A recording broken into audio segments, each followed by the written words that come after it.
আরে হাল্ক, তোর বোন এখনো কলেজ থেকে আসলো না, যেয়ে দেখ কি হলো, আমার অনেক ভয় করছে। আরে মা, তুমি ভয় পেও না, আমি কলেজ যেয়ে দেখছি কি হলো।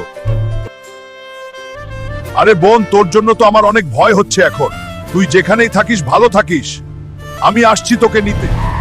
আরে কলেজের গেট তো বন্ধ, কাউকে তো দেখছিও না। দেখি সিকিউরিটি গার্ডের কাছে শুনি। ভাইয়া, আমার বোন এখনো বাসায় যায়নি। হাল্ক ভাই, কলেজ তো 4 ঘন্টা আগেই ছুটি হয়ে গেছে। এখন স্যার, আমার বোন নিখোঁজ, প্লিজ আমার বোনকে খুঁজুন। কত সময় ধরে নিখোঁজ তোমার বোন? স্যার, এই 5-6 ঘন্টা ধরে খুঁজে পাচ্ছি না। আরে টেনশন করো না, দেখো বন্ধু বান্ধবদের সাথে আছে। এমনিও নিখোঁজ হওয়ার রিপোর্ট 24 ঘন্টার আগে করা হয় না।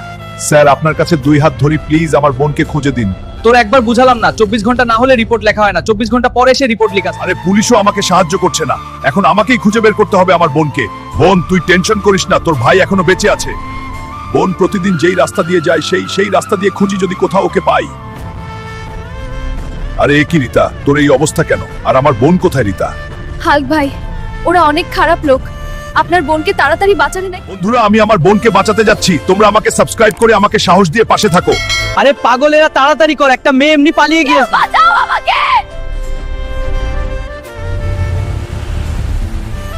আমার বোনের যদি একটুও ক্ষতি হয়, তোদের কেউ ছাড়বো না আমি।